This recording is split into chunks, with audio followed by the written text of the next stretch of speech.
Oh.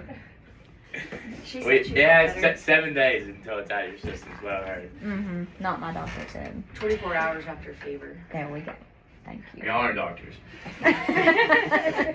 Alright, okay, y'all. So this is just some tips that I think with the new year, and we're going to be seeing a lot more people actually. Oh, no. Alright, a lot of people have already came in, but this is some stuff I really do wish I would have known. Some of y'all might be like, okay, this is kind of common sense stuff, but I think some of these tips will be really helpful if you kind of apply them. And again, I wish I would have known this 5 years ago training, but and stuff I'm still kind of fine-tuning now too.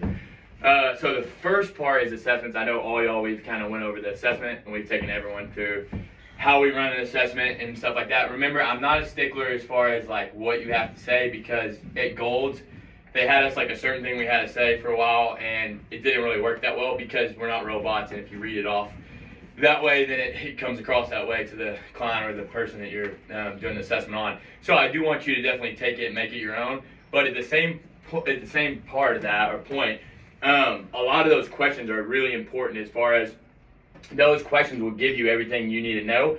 But the key point I have on that is don't read them off word by word. And I've already kind of went over that with y'all, which none of y'all do, but get better and better at just talking to people, because if you get to know them really well, one, they're more inclined to buy from you a personal training package, but two, you want to fill them out and learn from them. So like, for example, I look back at, again, like 5+ years ago, how I would read those questions and then how I do them now. It's like, if you ask them what their fitness goals are and they say they want to lose weight, go in depth with that. Like, really figure out, like, one of my favorite questions to ask is like, if you say first, like, how much weight, maybe they give you an answer or not. Or then I even ask, like, without being pushy, if they'll tell me, like, is there a weight you've been at before that you felt good at, something like that. And they almost, actually always, they have an answer for me. Yeah, even if it's from high school. Yeah, in high school I was this weight and I loved it, whatever. But it just gives you an idea of really, because they're coming in with a goal weight. They really are. They're coming in with, or a goal look or something like that.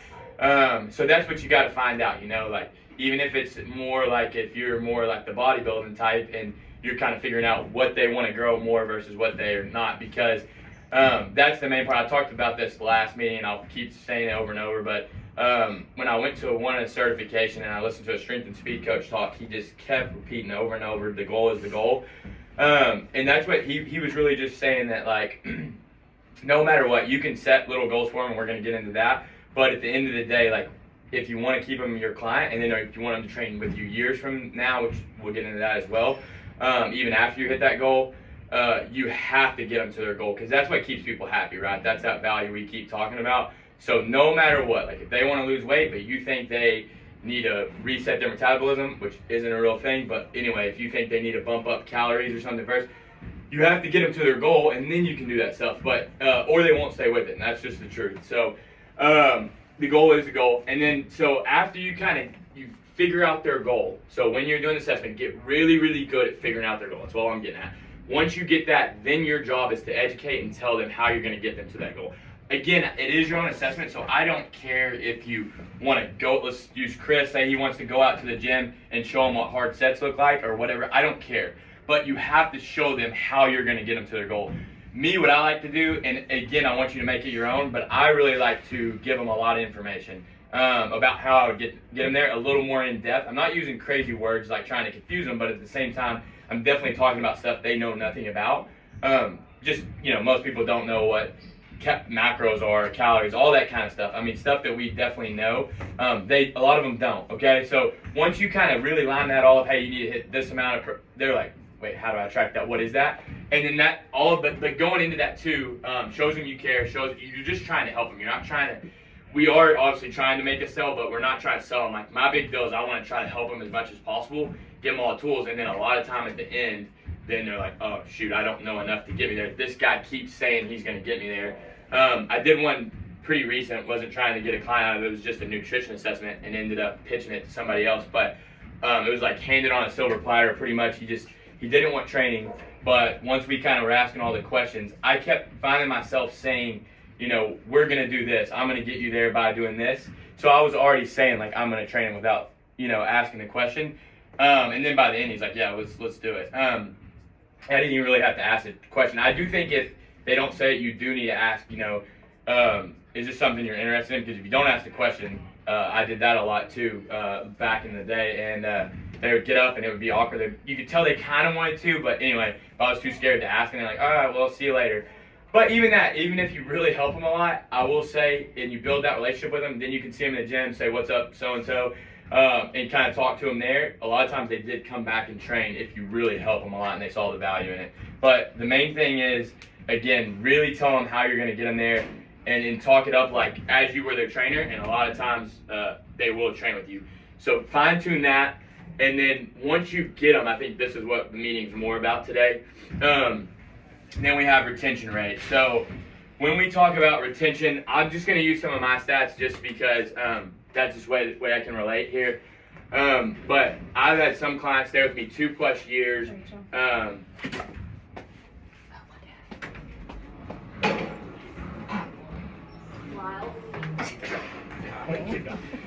Some clients stay with me 2+ years, but and Jennifer's had some already stay with her like year, 2 years. Ashley has some, but so, and I talked to Jennifer a little bit, and I asked her, because she's really good at client retention, like what are some tips, that you think has kept them there? And we're throwing around some bullet points, and even some of my clients too. I asked them like, why do you think you've been with me for, again, 2+ years and stuff like that? The ones that I built a really good relationship. And so these are kind of the bullet points we kind of came up with. But these are really important. If you get really good at these, again, you'll have a forever client. So number 1 is accountability, really, and this is not in any order. The most important is going to be bullet point 2. But number 1, accountability, really pushing them, fine-tuning what failure actually is for them. So with that, all I mean by that is like maybe not even here, not like pointing out anyone in particular, but it just in general, a lot of the times I'll see, like, just being in gyms for the last 10 years, people don't train hard enough. And I don't mean that and I understand that, like, everyone has different goals, right? Like, not everyone wants to be a bodybuilder, and you have older people and stuff like that. Maybe they just want to be healthy. But at the same time, when we understand what we're trying to do physiology-wise, we understand that stress is what causes an adaptation. And everyone wants a change. Like, that's what they're coming in here for. And it can even be an older person that wants to build more bone. But we can't build more bone without telling the body, hey, build more bone. And you do that by getting close to failure. So whether they're I have 65-year-old clients, I have 75-year-old clients, and they really do train hard. That doesn't mean they have to do deadlifts and squats and stuff like that. Like, you have to understand too that all exercise, and this is something that I've learned the last couple years more so than in my earlier days. I look back and I was hurting some people, and it's like, anyway, that didn't have shoulders, that didn't have hips really, and we're not even going to get into the mobility part of that, but just even their training, like all exercises, like let's take the squat, it's a man-made exercise to train tissue, right? So we use that to train the legs, but that's all it does. Like, the body only sees intensity and it sees force coming in. It doesn't know, oh, he's squatting, he's going to get extra points for that or gain. So I mean, if they're trying to grow their quads, maybe the leg extension, you smoke them on that. I'm just using that as an example, hacks, well, whatever. But you find what works really good for their anatomy, and then you can train hard. Again, I've seen 75-year-old people be able to train hard. And I believe that for anyone, even if they have pain, like, you can find exercises that they can still learn to train hard. And again, I think that's very important. Even if their goal isn't a bodybuilder, you still are trying, maybe you don't do as many sets, maybe all that kind of stuff, right? Because volume is a big part of what growth, how you get growth, but you still want to signal to the body to build more tissue. And why I'm going on this so much is because that's how you get results, right? And that's what we keep talking about, the value. If they see results, that's what's going to make them stay. So whether that's you first measuring them or something like that, something to quantify the results. We're going to get a little bit more into that too, like as far as like setting performance goals. But anyway, that's the main thing. One little star point I made that I've kind of started doing a little bit sometimes, and everyone's different, right? Like, I know some of y'all probably have those clients, like, I can preach this all day long, but you still might watch one of my clients and be like, oh, they could have went a little harder. And maybe mentally they just don't have it, right? Like, there's some that just really can't train as hard, but you still, that's where it's like psychological stuff comes into play a lot, like getting to know the person, how can you motivate them? It is, training is a lot of psychology. The more I do it, the more I'm like, holy crap, psychology is my minor. But anyway, all I'm getting at is try to figure out, maybe even instead of setting a reps, like this is just an idea you can do, is play with like a top set. And that's just really, because a lot of times if you tell them a rep, they'll be so like OCD on hitting that rep. And again, that's just a number. there's a lot of ways to progress, but besides just reps, and maybe they could do more.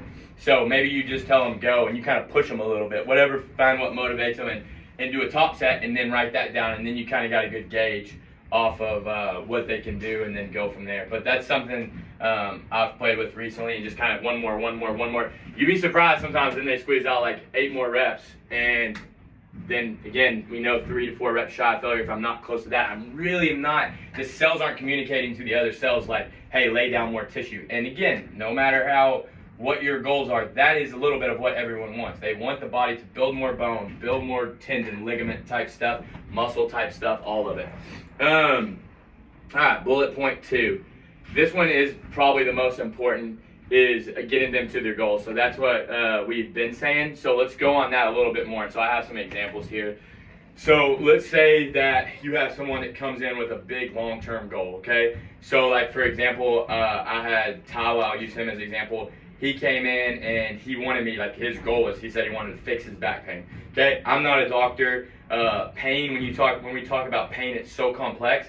So that's a hard one to try to fix or quantify. So, but the main thing is we can control what we can control. So when I'm doing an assessment on him, okay, a couple of things I see is he has no flexion and extension in his spine, like 0. Okay, so stiff as a board.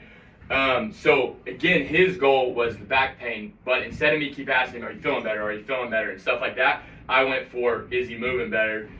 So I made a goal for him to be able to touch his toes, and I know some of y'all have seen the pictures, but he could barely reach down to his knee, and now his wrist is past his toe, and he's got his nose touching his shins over a course of a year and a half. But it keeps getting better, and when we hit that goal, that was huge for him. He's like, man, I never thought I would do this. And that's what keeps him going for more. Now we have another goal. Like we just got nose to chin, and then we have, the side splits. But he's one for, again, movement, so I'm just giving you some examples of that. But it's not so much even that. I think if you get better at this is the key. Because I find myself doing it a lot. And then again, I talked to Jennifer, and she does it a lot as well. But it's like, I'm not setting, I'm setting goals still in their goal, but I am setting a lot of goals. So that's one thing I think try to do throughout it. So again, they have their long-term goal, but maybe I'm setting them a lot of short-term goals to get them there in between that long-term goal. That way when they hit them, they're like, damn, it's one of those things where, like, if you buy something and you spend a lot of money on it, but it's really worth it, you never question spending all that money on it. But so that's the thing. If they're seeing the value in it, they'll stay with it. So that was one example. I'll give you another one that a lot of people are going to see maybe even a little bit more of. But so there's another lady I trained named Brandy. Her goal was to lose 50 pounds, okay, which is a lot. And for her, she never really lifted weights, didn't have much muscle. And sure, you could have went on like a really, really low deficit and lost it really fast, which she's done before off of Weight Watchers and stuff like that, which is fine if that's what they want to do. But anyway, we kind of set it up where we were going to get there slower and build a lot of muscle where she was happy with when she got there, a little bit happier with how her physique looked at the end. So she wanted to get toned, which just means put on more muscle mass, right, and lose weight. So we went with a little bit slower approach, still hitting our goal, but we set, because it is so many pounds, we set a lot of short-term goals along the way. So for example, by the beginning of summer we had a goal, by the end of summer we had a goal, that she hit both of them. By Thanksgiving we had a goal, and I can tell you the numbers for all those as well, but and we only have one for Christmas, but we're hitting those goals constantly as we go. And that's huge, because when she hit it, she would text me like, hey, this is so awesome. And it keeps her motivated, right? Because y'all have all seen it. Like, if someone has a big goal, as time goes on, it fades away because, it's the lack of motivation or something like that. But so you set those little ones in, and it keeps them excited.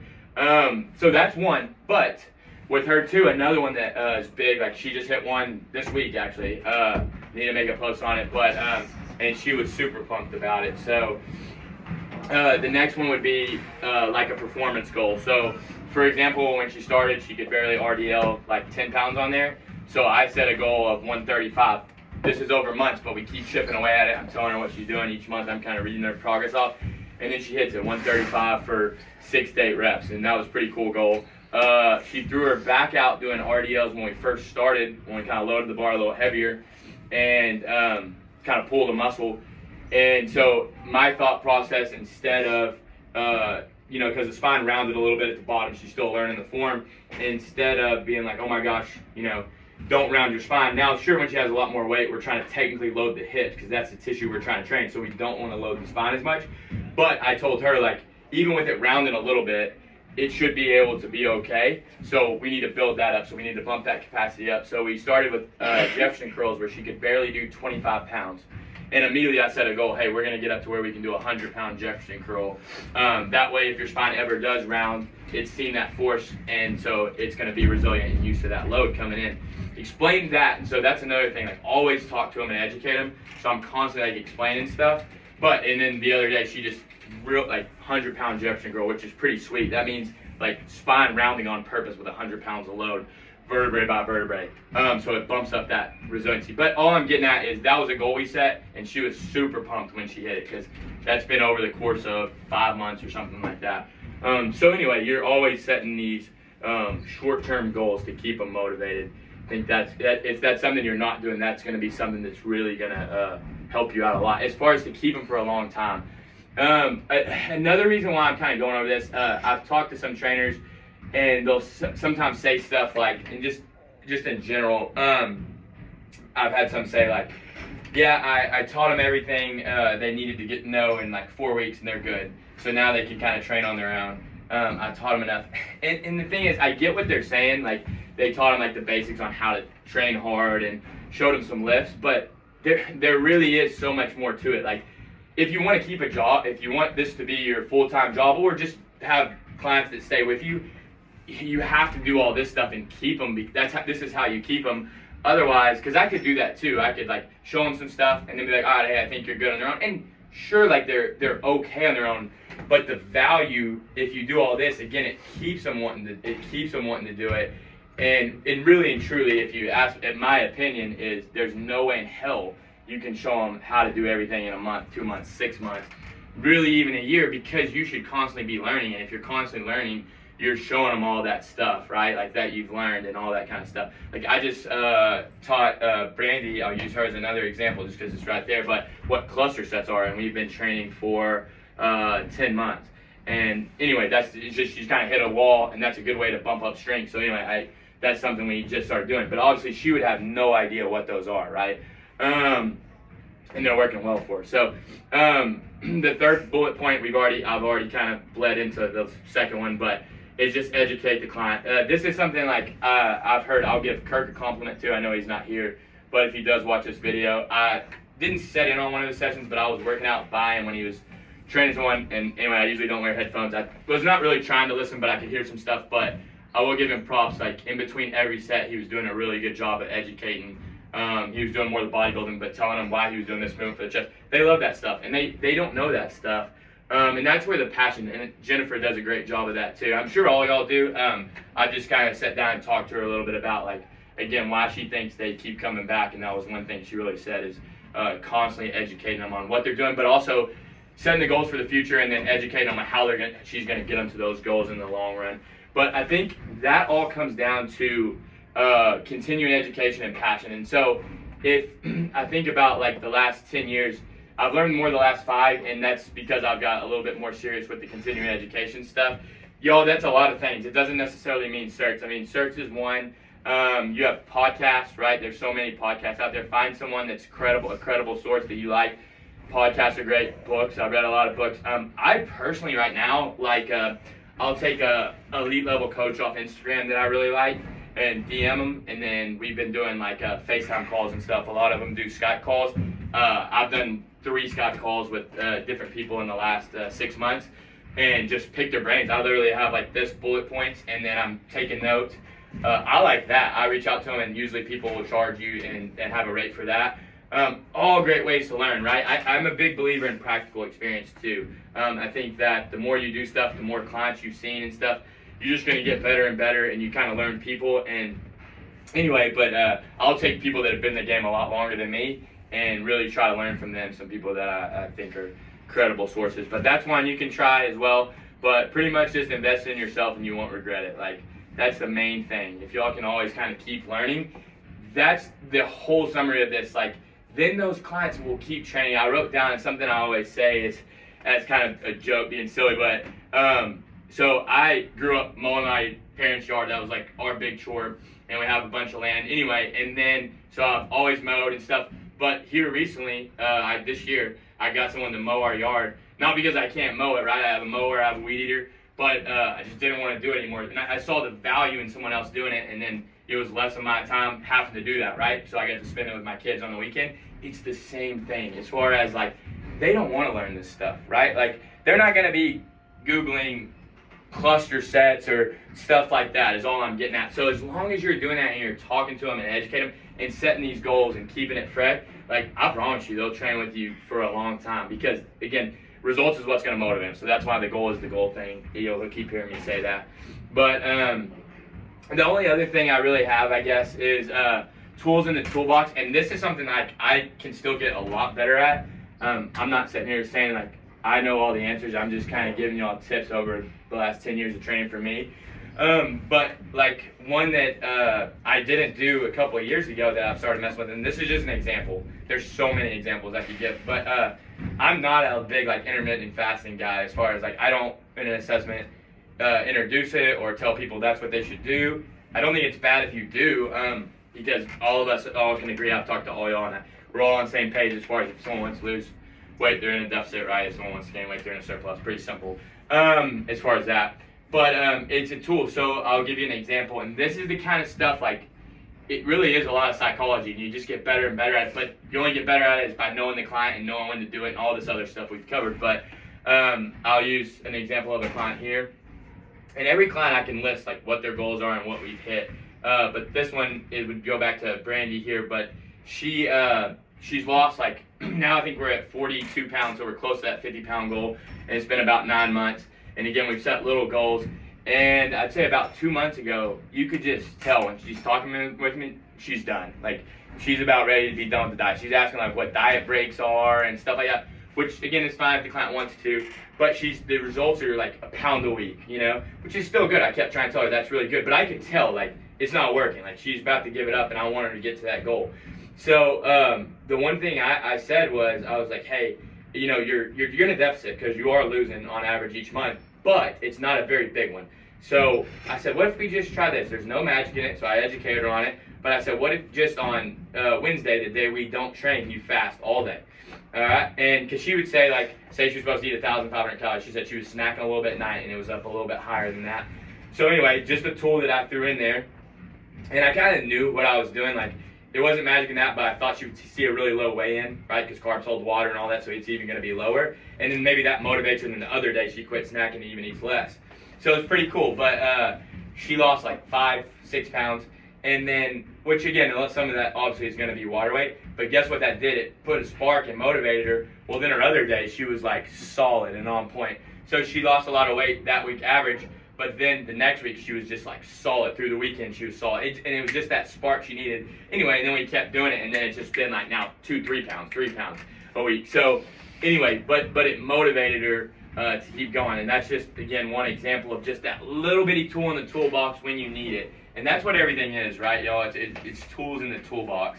But I think something that can always make you a better trainer is knowing when to use those tools. And again, that's why I'm doing all calls and stuff with people like, that's what I'm still trying to learn too, but we can all bounce stuff off each other. But the more tools you have to get them there, the better, because again, like I said, it is a little bit psychology and stuff. So what works for one person might not work for everybody. But that's really all I have for y'all. Anything anyone wants to add or say on top of all that, or no? Good to go. Nothing. Yeah, but anyway, like I said, main thing is getting to know the client goals. But I think if we do these things really well, again, you can have clients that stay for a long time. Nothing else. Okay, Rachel, you got anything? We're gonna have some people come in at the new year. It's every year, so that's why I wanted to do this just before the new year. Do you take pictures of all your people before they start? Yeah, that's a good question. Most all of them I do. Some of them won't let me. If they won't let me, a lot of times I'll ask them if they can get their husband or girlfriend or whatever. Sometimes they might feel more comfortable with that, and they usually do. There's been some tell me that they told me no, then I'll tell them to do that, and then they still don't do it. It sucks, because that's a good way to keep them motivated and a good way for business marketing and stuff. But it is what it is. But most of them I do, yeah. And one thing I'm not the best at, I will say this, is like, I feel like I'm okay at setting like short-term goals and stuff like that. But we talked about this in the last meeting. Like, you can still post. Like right now, I have 4 brewing and 4 really good ones, and one's gonna be nuts when I do post it. But I could probably post them along the way a little bit better. But I like the whole wow factor of like 9, 12 months. But you know, with you trying to build up people, maybe you show progress in 2, 3 months. I will say, and Rachel definitely agrees, and I've heard her talk about it, but posting does help. It really does. It just, and then she's gonna share it on the page and stuff, whether that's you working out or training a client or explaining kind of what you're doing. It keeps people seeing you, and I mean that's the name of the game. There's stupid little Instagram ads that keep getting me to buy stuff because I keep seeing it. So anyway, yeah. Anything else? Anyone? Jennifer, anything to add on retention rate?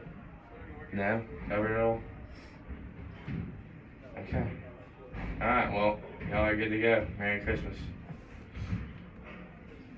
Sure. Alright, Ashley, can you hit that? He said, get out of here. Bye.